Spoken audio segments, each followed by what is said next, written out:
Hey, so I thought I would walk you through how I send a donor cultivation email. It's a very vague term. What does it mean? It'll look different for you and your donors, but I wanted to show you how I go about writing an email like this. So let's look at an email that I wrote to my donors at my nonprofit. So I'm a development director. I work full time.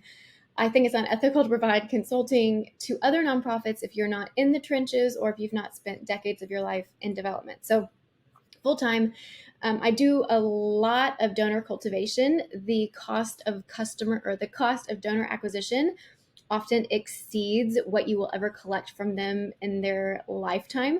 So it's very important to retain your donors. As you know, one of the best ways I do this at scale is through emails that honestly look and feel like they're from one-to-one person.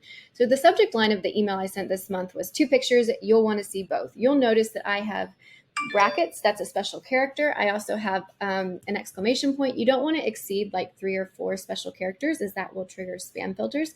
But clearly from the subject line, which actually is more important than the body copy of your email, because if you don't get opened, you will not get read.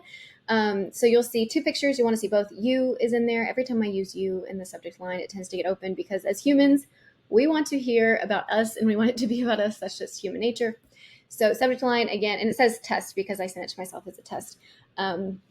But even those type of brackets work very well in an email. So we start out with my name, hi Danielle, and then I'm talking to one person. Please don't ever say friends or I wanted to show all of you something. I just say I have 2 pictures to show you today. I want to get straight to the point, but I want to incite curiosity. So if you know your donor well, you're going to know what appeals to them.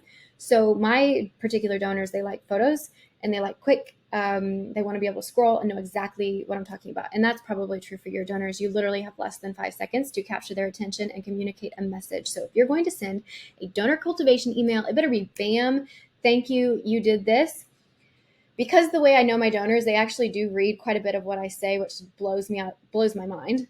Open rates for me are like 55%, and I get responses. So I track success of my emails less than clicks. If clicks are the point, like if I want donations, yes, that is my key statistic. That is the key benchmark I'm tracking.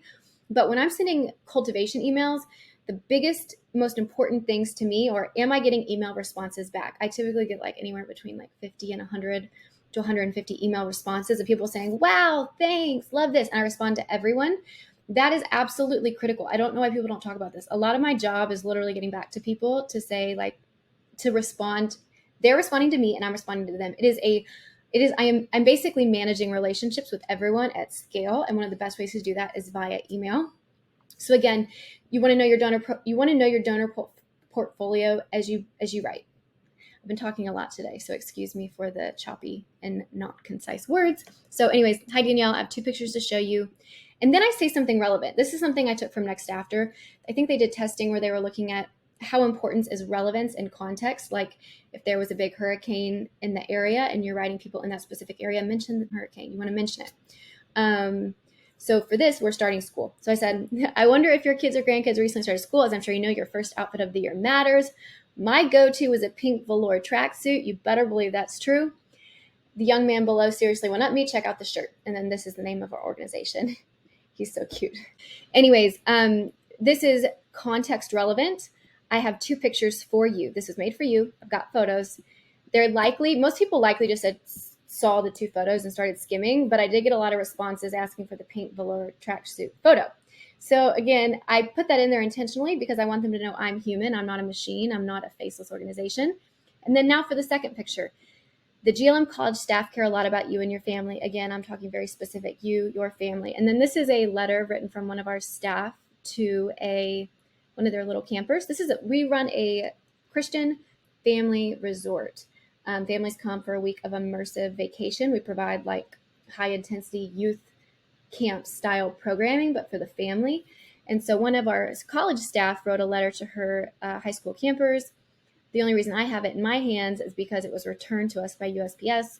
But I wanted them to see that this counselor even gave this young girl her cell phone number, and she did this on her off time. This was like when she was at college, and then it was recently returned to us. So basically, they're going to see the 2 photos, they're going to skim, and then they're going to read this. Life-changing ministry is happening behind the scenes, and you are creating this incredible life change. Thank you for your love, support, and generosity. If all they read all they see is this like cute boy, which clearly, if I wasn't emailing on a regular basis, I wouldn't just put a picture of a young man with our shirt on, but they're going to get the vibe. If I were to just do these two pictures and then they read the bold, they know exactly why I'm writing them. They know I'm thanking them. They delete, they've been thanked, and then they move on. I use this approach, a storytelling approach, one single story or a very short story of impact. I use this every single month. It has been critical. I have the data from the years when I was not here, so like when I wasn't working at Light Ministries and not doing this, data year after year after year. This is for my donor portfolio the key way I retain my donors. And again, it's not the email only, it's the fact they're responding, I'm responding back. It's relationship management and being empathetic. You write with empathy. How can my reader immediately know I care, immediately know what they did? And how do I make this seem very one-to-one? I have social links here because sure, if they want to go to our website, Facebook, and then actually even the unsubscribe link says you received this email because you're a beloved GLM donor and have made a difference through your gift. So this is one of the emails I send them every month, and they've accomplished they've accomplished the purpose. Let's retain our monthly donors. Let's get bigger gifts. Let's upgrade people. Let's grow our monthly giving portfolio, all to one.